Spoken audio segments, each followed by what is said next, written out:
Es un placer realmente para mí venir y contarles lo que pretendo contarles hoy. Bueno, lo primero de todo es que pueden ver que yo no soy un experto en marketing porque, aunque The Old Lady of Thrinell Street es como se le suele conocer a la vieja dama, que es el Banco de Inglaterra, todo el mundo me sugirió que, por favor, que no cogiera ese nombre, porque simplemente para tomar nota del blog pues ya es una pesadilla, ¿no?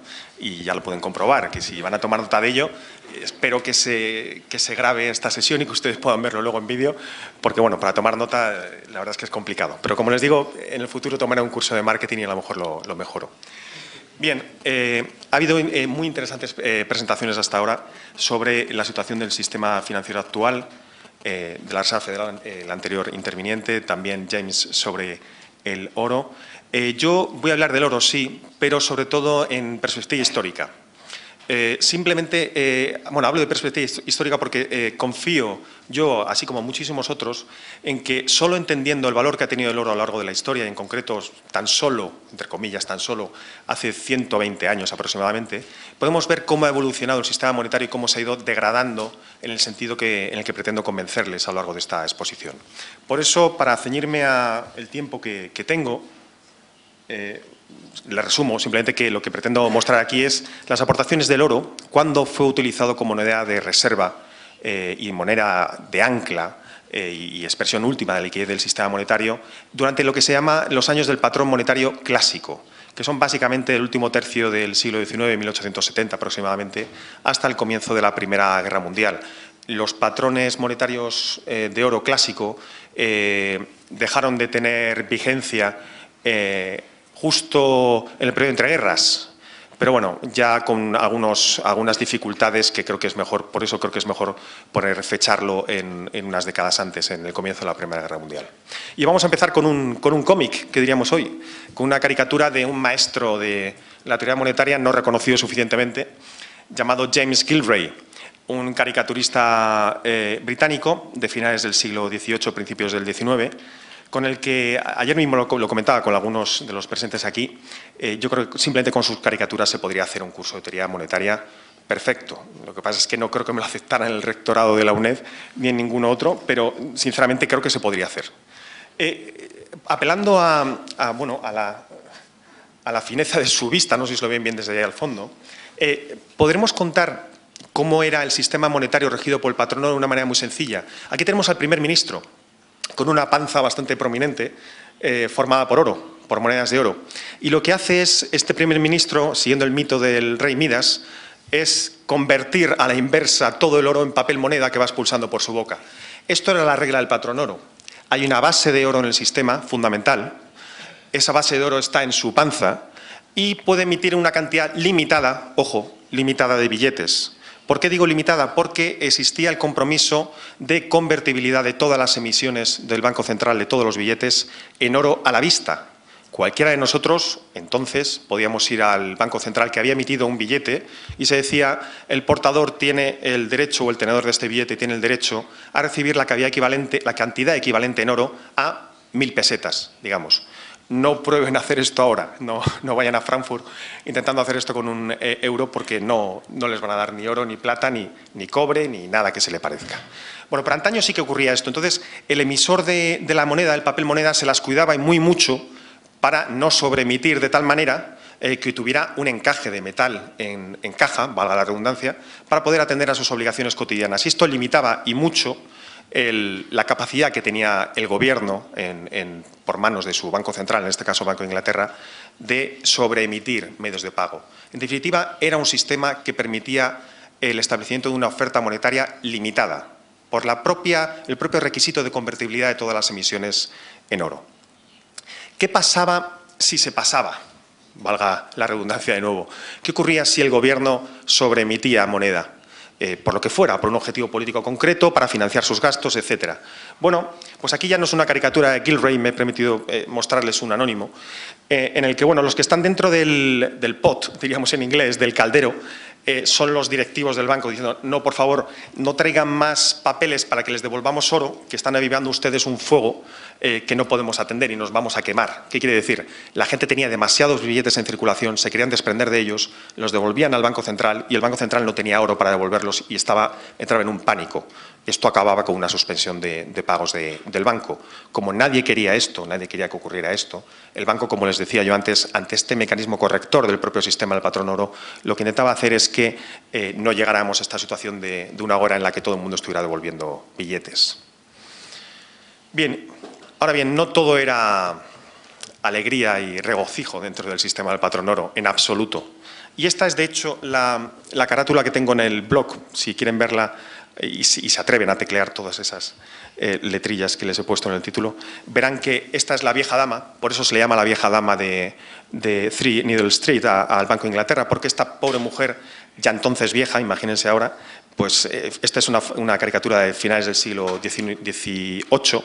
Esta pobre mujer se ve ultrajada, asaltada por el primer ministro. ¿Por qué? Porque de cuando en cuando sí, esta regla funcionaba y el Estado estaba limitado, tenía atadas las manos para no sobreemitir moneda o papel moneda, billetes. Pero como les digo, de cuando en cuando el Estado tenía que financiar gastos extraordinarios, tenía un déficit que no podía cubrir con impuestos, o en este caso, William Pitt, el joven, el primer ministro británico de entonces, tenía que financiar una guerra, las guerras napoleónicas, y acudía al favor de la vieja dama para pedirle dinero prestado. Bueno, un préstamo un poco curioso porque se abalanza sobre ella, le quita el dinero de los bolsillos, ella responde violación, asalto, robo, o sea que no es un préstamo, digamos que es un préstamo, hoy diríamos, privilegiado, que a la vieja dama no le gusta en absoluto, como pueden ver en la reacción que tiene. En definitiva, le está robando dinero, ¿por qué no decirlo así, ¿no? Entonces, era una regla que funcionaba, sí, limitaba la oferta monetaria, efectivamente, mantenía el poder de compra de la moneda en teoría y en la práctica, espero mostrarles ahora que también, pero no estaba sujeto a controversia. ¿Por qué? Porque en última instancia el precio del oro estaba fijado por el Estado y el Estado también tenía capacidad para intervenir en ese banco privilegiado con el que había hecho un pacto tan particular, que era darle el monopolio del uso de la moneda, a cambio que le pedía de vez en cuando a un crédito extraordinario. Un robo, efectivamente. Bien, vamos a ver en números cómo se comportaba este sistema. Si se fijan en el gráfico de la izquierda, aquí estoy representando una información que he tenido la oportunidad de recopilar junto con un grupo de investigación para un proyecto que ha sido financiado por la Goldman Foundation y que ya tendrán noticias de él en adelante, en el que, en el caso del Reino Unido, pueden ver en el gráfico de la izquierda de color rojo la evolución de los precios a través de un índice de precios como es el Retail Price Index, que es como el índice de precios al consumo en la actualidad, y de color azul ven la evolución del Producto Interior Bruto, de una aproximación a la actividad económica. Bien, abajo, como pueden ver, no sé si se aprecia suficientemente, es un gráfico que va desde 1840 hasta 1920. Bien, a partir de 1870, que es el periodo del patrón oro clásico, si se fija, la línea roja sigue una línea más o menos estable. ¿Qué quiere decir eso? Pues que los precios, el nivel de los precios, y esto quiero remarcarlo muy mucho, en 1870 era prácticamente el mismo que antes del comienzo de la Primera Guerra Mundial. Lo voy a repetir por si acaso no se ha entendido bien y es que no les veo levantarse de las sillas. Es que el nivel de los precios, en 1870, el nivel agregado de los precios, se mantuvo constante en, como les digo, 40 o 50 años. Esto es un milagro en términos contemporáneos. Es un milagro que respondía a un cuadro institucional solvente que permitía que el dinero mantuviera su poder de compra, como era la regla del patrón oro. Permitía, por tanto, que la oferta fuera más o menos constante y que el Estado no pudiera intervenir, salvo esos préstamos extraordinarios que decíamos antes, no pudiera intervenir y utilizar la moneda a su libre albedrío. Eso es lo que preservaba el sistema monetario del patrón oro desde 1870 hasta 1914 aproximadamente. Y como ven, eso era compatible con el crecimiento económico. Ese mito keynesiano de los años 40 en adelante, de que solo puede haber crecimiento con inflación, es, como les digo, un mito. La economía británica creció, y mucho. Ahí ven ustedes la tendencia al alza. Si lo comparan con el gráfico que tienen en el otro lado, más a la derecha, detrás mía, ahí tengo representado las mismas variables desde el final de la Segunda Guerra Mundial, desde 1955 hasta la actualidad, hasta aproximadamente el año 2000. Ahí ven que ya la estabilidad de precios no es tal. El crecimiento de la línea roja, que es, como les digo, el índice de precios al consumo, aproximadamente, crece de manera exponencial. Y esto no es casual, en absoluto. Aquí ya no rige el patrón oro. Aquí la política monetaria está al servicio de las necesidades financieras del Estado. Y sí se produce crecimiento económico y aquí se cumple esta dupla keynesiana de crecimiento con inflación. Si atendemos al caso de España, porque bueno, en el caso del Reino Unido todos podemos decir, bueno, el Reino Unido era la potencia del momento en el siglo XIX, finales del XIX, principios del XX, y bueno, se comportaba bien, tenía un marco institucional estable. En España seguro que esto no ocurría, porque bueno, todos sabemos, o si no yo os lo digo aquí ahora, que desde luego el siglo XIX español no es como para ponerle un libro de texto, desde el punto de vista político ni económico, en absoluto. Bien, pues en España no se adhirió al patrón oro de manera formal, pero sí limitó las emisiones de moneda, es decir, se comprometía a no utilizar la política monetaria de una manera, como les digo, como sería en la actualidad, para acabar con el poder de pago de la peseta, en absoluto. Había una limitación a las emisiones de moneda. Y fíjense, ese gráfico representa las tasas de inflación, en este caso, en España, desde 1850 aproximadamente hasta la actualidad, hasta el año 2000. Si ven el periodo de 1870, que es aproximadamente este de aquí, 1870 hasta 1914, y aquí ya es el comienzo de la Guerra Mundial, sí que hubo inflaciones y hubo deflaciones, y en media, de nuevo, hubo estabilidad de precios. O sea que el milagro no solo ocurrió en Inglaterra, sino también en España.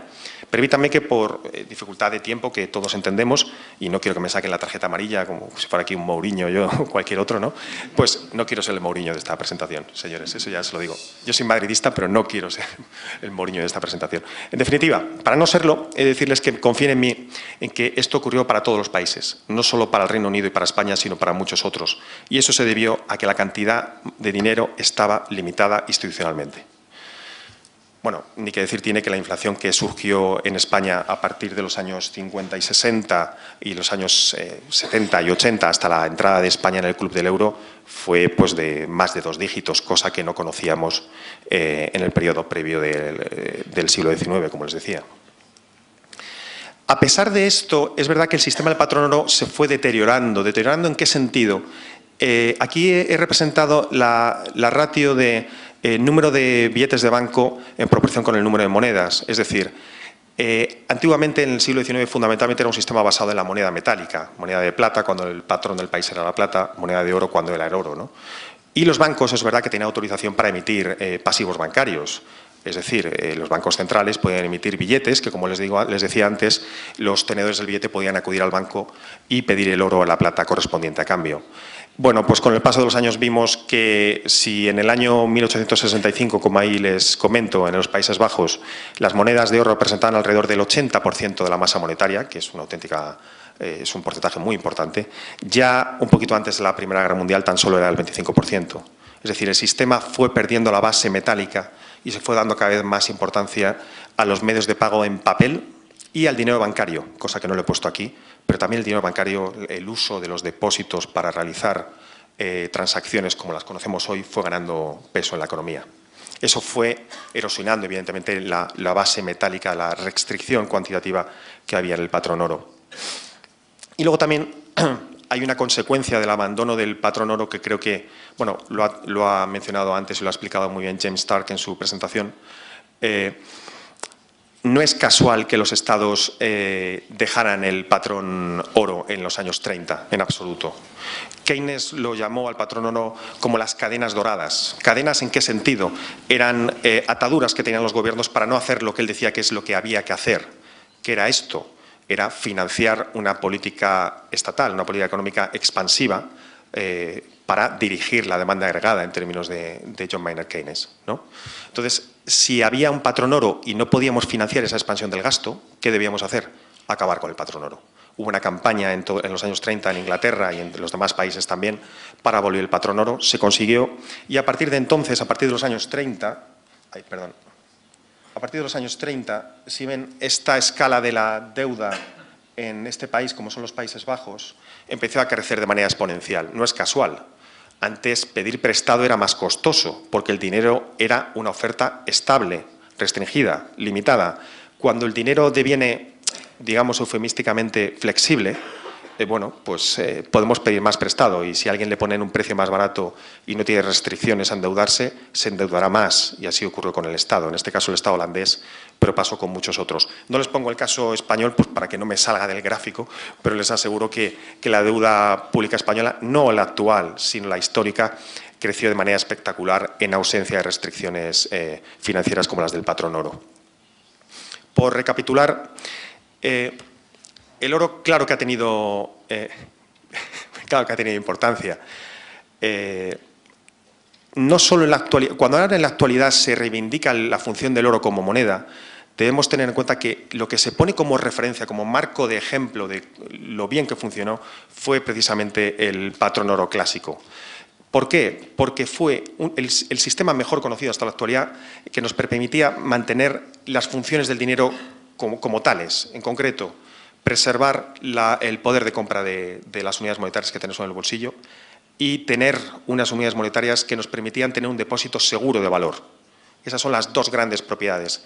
Con esas dos grandes propiedades en mente, a mí me interesa tener parte de mi riqueza en dinero, porque sé que puedo ir a la tienda de al lado y gastarme el dinero en unos bienes que no han variado apenas su valor, y sé que puedo ahorrar en esas unidades monetarias y que dentro de un año no se va a depreciar mi capacidad adquisitiva un 10, un 15 o un 20%. Eso lo conseguía el patrón oro y espero haberles convencido con los gráficos que les he mostrado anteriormente. Ahora bien, como les decía, el sistema fue perdiendo base metálica, se fue haciendo cada vez más fiduciario, se abandonó definitivamente por la presión política estatal, por la expansión del Estado en los años 30.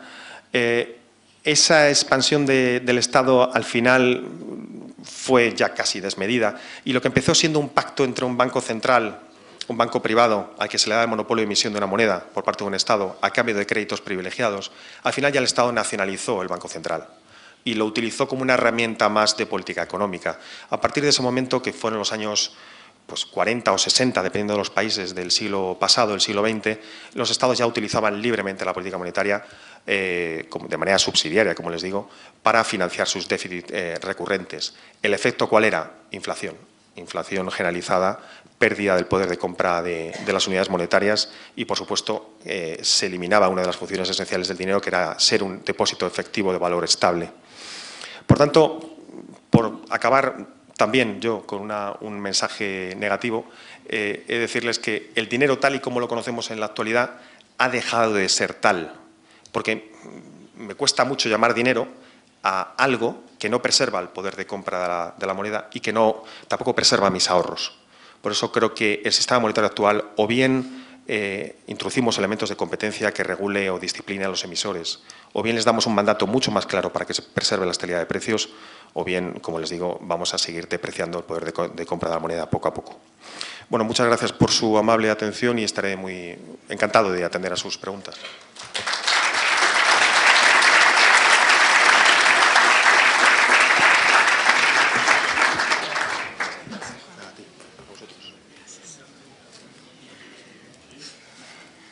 Señor, por favor.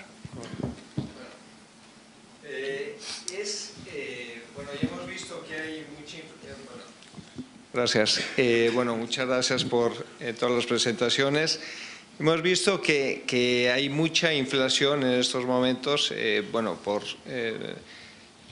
Entonces, digo, la inflación reportada por los medios de comunicación, por el Banco Central, no es la real. Habría que ver cuál es porque no les interesa ellos declarar más inflación para que no puedan, para limitar los costes, ¿no? Los costes sociales, políticos, de las nóminas, ¿no? Entonces, la inflación en este contexto es muy alto. Estamos en un ambiente que hay mucha deuda. Se va a acabar este sistema monetario. Entonces, mi pregunta es, con su experiencia, ¿usted cree que vamos a volver al patrón oro? ¿A los bancos les interesa que volvamos al patrón oro o no les interesa porque no tienen oro? Bueno, muy bien. Pues te queda un minuto para contestar si volvemos al patrón oro o no. Tengo un minuto. Pero si te he tenido... Bien, perfecto. A ver, respondiendo rápidamente. No, bajo mi corta experiencia, creo que no vamos a volver al patrón oro. Razones, fundamental. Vivimos en un Estado con una presencia tan masiva de gasto público, un peso tan masivo del gasto público en las economías, de un 30 a un 50%, que no se podría financiar en absoluto con un patrón oro clásico. Eso implicaría un recorte de derechos sociales como se entienden hoy, una vuelta atrás del Estado a los valores de gasto público previos a la Segunda Guerra Mundial, que no lo veo, sí, no lo veo en absoluto. En absoluto. Entonces, ¿qué